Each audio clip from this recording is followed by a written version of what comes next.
just about ready. We had some internet problems here at the office today, so we had to get everything reconnected. It looks like we're in good shape, though. It's always nice to have your IT person on speed dial. So, all right, everyone. Nice to see you today. My name is Dr. Alex, Oasis Chiropractic and Wellness Center. So this weekend, I was at Quantum Nutrition Testing Level 3. That was the last seminar in that sequence, and I'm fully certified on quantum nutrition testing, otherwise known as QNT. Sometimes there's a lot of tongue twisters in my profession with all these names and acronyms and stuff like that. But QNT, this is like the next step in the natural health care nutrition realm, in my opinion, because I started off with nutrition response testing. That's the traditional muscle testing. So I did that for about 5 years, and I'm still doing that. Nutrition response testing, excellent technique, excellent program. We've been helping a lot of people with nutrition response testing. The next step with this nutrition journey is the quantum nutrition testing. This is the idea that we're using quantum physics, quantum entanglement theory. We are testing people without literally having to push on their arm. So that can be patients who are in office, or patients who are virtual, or patients who are remote. And this becomes really helpful for the patient who is too busy, too far away. Maybe they're not feeling the best. Maybe they don't want to sit in the car for a half hour and drive over to my office. And with a simple video call or a simple phone call, we're able to help these people out and deliver care that way. So quantum nutrition testing, I really feel like, is the way that our natural nutrition healthcare system is moving. So really excited about QNT3, and that's what I was doing this weekend, this weekend seminar. So there were 4 or 5 real big themes for QNT3, and it's really, these are some of the big things that we can help patients out with, some of the more advanced techniques. So really the 4 or 5 big topics that we talked about pregnancy and everything related pregnancy. So pre-pregnancy, pregnancy, post-pregnancy, all that stuff. We talked about brain health. We talked about cardiovascular health. We talked about sports, athletic performance. And then we talked about DNA testing. So we had some really, really big topics this weekend. I was totally excited about this stuff. The pregnancy topic is great. So there's a lot that can be done before the lady becomes pregnant, right? So basically, you want to be as healthy as possible before you're pregnant. So there's a lot of things that we can do as far as detox, hormone balance, dealing with any sort of immune challenges. So these immune challenges, they can get stuck in the body, right? Whether you're talking about the hormone organs, the reproductive organs. So we can help out that way. We have lists here. When you compare a healthy woman to a non-healthy woman, there's different things, right? Like regular periods, painless periods versus the PMS type symptoms, or the cramping, even nausea and vomiting. So you have to look at that from 2 different sides. What is a healthy woman supposed to be like? What is an unhealthy woman having to deal with? So we look at a lot of hormone rebalancing there, trying to get that lady ready for pregnancy.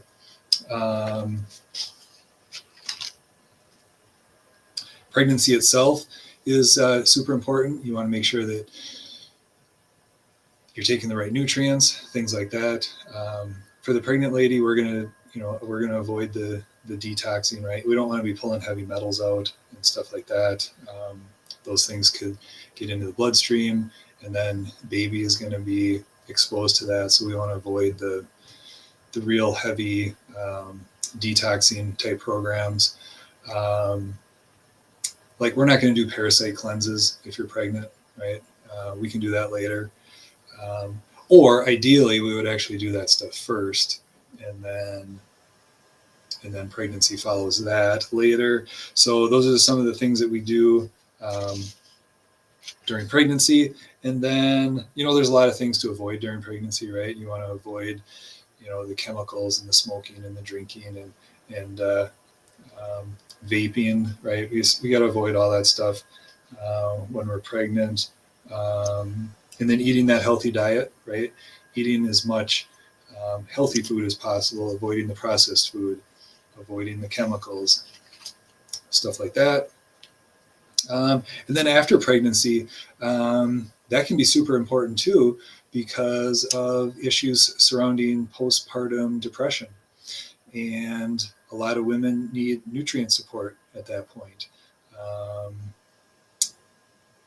If the lady is nursing, we're still not going to be doing the detoxing and like parasite cleansing and stuff like that. But we got to make sure that we're supporting that woman with vitamins and minerals and fish oil and all those different things. So that becomes really important pregnancy care. One of the next areas that we talked about, I'm just flipping through here. I got a whole big manual when I was at the conference, so it was really good. Really good. Lots of stuff that we can review and go back and relearn and stuff like that.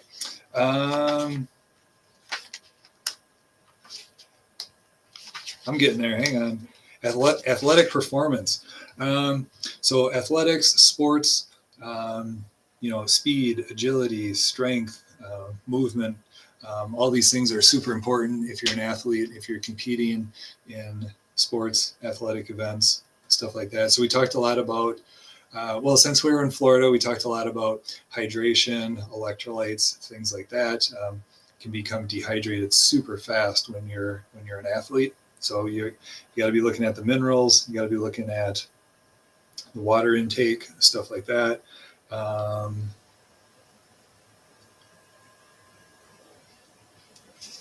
Muscle cramps. Yeah, we don't want any of that stuff. So we did the QNT testing, and I tested my son. I don't know. Some of you guys may know this. My son runs a lot of the ninja competitions. So you may have seen stuff like this on TV, American Ninja Warrior. He's a kid. He's 14. So he's not, well, actually he is starting to do some of these more advanced comps and everything like that. But anyways, what I did is I quantum tested my son because I wanted to run through these different athletic and sports performance questions to see if I could help him out. And I was just going to look at some of this. So like some of the questions that we're now asking, how can we improve performance? Why does the pain turn on? Why does the fatigue turn on? Where's that muscle cramp coming from? Obviously we know which muscle is cramping, but why is it cramping? Stuff like that. Is the athlete low on electrolytes, water? Do they need hot? Do they need cold? Magnesium could be an issue. So, and then different training types. Like my son, I was running through the different training types. He's doing really well, but I quantum tested him for intensity. And if you guys have ever seen the ninja competitions, salmon ladder is one of the events or obstacles that they have to do. So I talked to my son about doing more salmon ladder training. That's a very intense exercise because you're using arms, back, core, and then you're even using leg muscles because you have to get that kick to get yourself to that next level. So I said even doing that salmon ladder as part of your daily or weekly routine is going to be really good.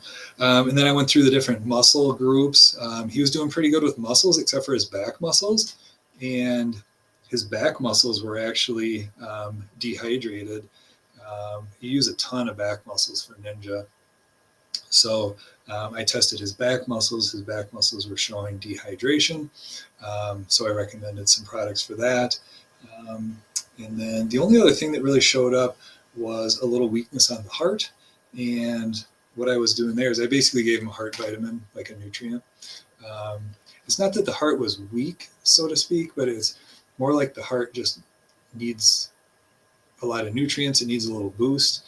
And part of that is because he's still growing, and part of that is because he's competing at a high level. So those are some of the questions that we can ask with athletes in sports. I thought that stuff was really beneficial.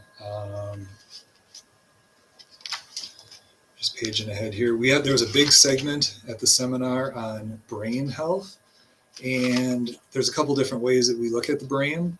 So we can look at the brain as far as what do we need to do to boost the brain as far as memory, recall, concentration, things like that. So kind of from the nutrient side of things. And the other thing we looked at is how do we help the brain out after an injury? So concussions are a big thing, right? Concussions are a big thing for athletes, but we can also get a concussion from a car accident, from a slip and fall. All these different ways that we're, bumping or hitting our head can result in a concussion. So this seminar was really good because we broke down the different approaches that we need to take with the brain, whether we're looking at an injury situation or whether we're looking at, someone who just wants to have optimal brain health. So that's going to be really good.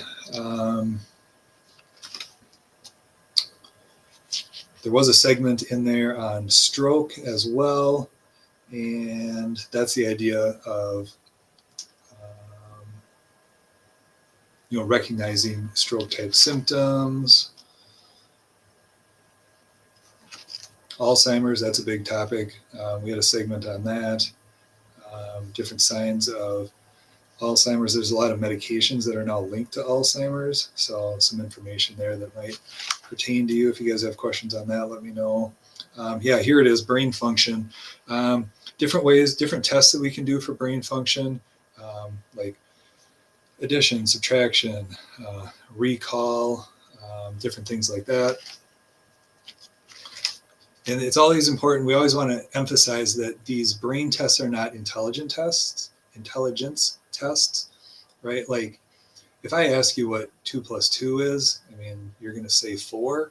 But if I'm also testing you at the same time, I'm basically testing your brain to see if you're generating the answer 4 efficiently, effectively, and fast enough and stuff like that. So I always want to make sure that I point that out to people. I'm not testing your intelligence. We're testing how well your brain is working. So that was really good. Cardiovascular came up. Cardiovascular is huge, right? If you look at like top causes of death in this country, cardiovascular is like within the top 2 or 3, like almost every year, if not every year. So it's a huge category. We talked about the trans fats. And how that can be such a problem for the heart. So anytime you look at your food label and you see partially hydrogenated oils, that's going to be an issue. You want to avoid that stuff. We talked about seed oils. I talk about that a lot on my different videos here. Seed oils, omega-6 oils, stuff like that. I want to avoid that stuff. And it's not that the seed oils are bad, yeah, but they have to be kept in balance with the omega-3, and most Americans are consuming way too many seed oils, and then that throws off that balance between the omega-3 and the omega-6. So yeah, cardiovascular health, excellent stuff. Really happy to learn that stuff.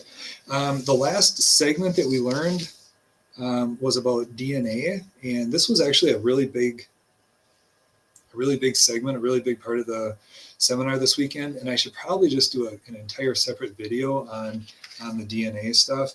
But the DNA test is through a company called Reveal My DNA. And they literally give you a 100-page report. So they are going to be testing, I got the list right here. They're testing all sorts of things. This is just crazy. So nutrient metabolism, how does your body use protein? How does your body use carbohydrate? Things like that. Micronutrients requirements. So, maybe you're the person that needs more B vitamins or more vitamin D or vitamin C, stuff like that. You can test all that stuff. What types of foods does your body do well with? Are you more of a protein type or more of a carbohydrate type? Stuff like that, because your genetic code is basically going to tell us that. There's a segment in this DNA test on hormone health, mental health, sleep, stress, toxin sensitivity. I think this is super interesting. So what toxins are you very sensitive to, and which toxins are going to be a high priority for you to avoid? Obviously, toxins are toxins, but some toxins affect us more than others. We're going to be able to identify that. So for example, food dyes, aspartame, formaldehyde, ethanol, mycotoxins. We'll be able to figure out which of those toxins are the absolute priorities for you guys to avoid. There's a whole section in here on the immune system, antioxidants, inflammation. So it's going to be a huge report, 100 pages, like I was saying. I think what I'm going to do is I'm going to submit a DNA test on myself, and then once I get the results, then I'll start going through that. I could probably just create a whole nother video for you guys so you can see the results of how this whole process works. But here's the thing with DNA. So your genes are not going to for sure determine that you end up with some sort of disease or something like that. It just means that you're more predisposed to a certain issue or certain disease down the road. So for example, I already know from a couple years ago when I did a blood test, they tested for the celiac gene. So there are several celiac genes. I have one of the celiac genes. So because of that, I avoid wheat and gluten in my diet, in my routine. I don't want to end up with celiac. So as long as I avoid the wheat and the gluten, I'm not going to end up with celiac, even though I have a gene for it. So that's how this whole genetic thing works. And that's why I'm really excited about this DNA test. This is super comprehensive, and we're going to be able to figure out a lot of things that people need to avoid, and that's going to help make sure that that gene does not get turned on in the future. So that was QNT level 3, quantum nutrition testing. This is really where we are going with nutrition. This is really where we are going with natural health care. We can ask all sorts of questions, help people out with all sorts of things. Really excited about this. This is great. So I use QNT in office, and I use QNT for my virtual patients. So in office is pretty straightforward. You guys are probably familiar with that. But if you are interested in the virtual component, maybe you live a ways away, maybe you don't want to spend the time driving over here, or maybe you're just flat out too busy and you'd like to do your appointment on a phone call and be done in 10 or 15 minutes, then I would really look at the virtual appointments, the remote appointments. Those are going to be excellent. So as always, if you guys have questions, make sure you find me on social media. You can always find me here at the office. And I hope you take this information. I hope you've learned a few things, and stay tuned for more excellent information. All right, guys, have a good one.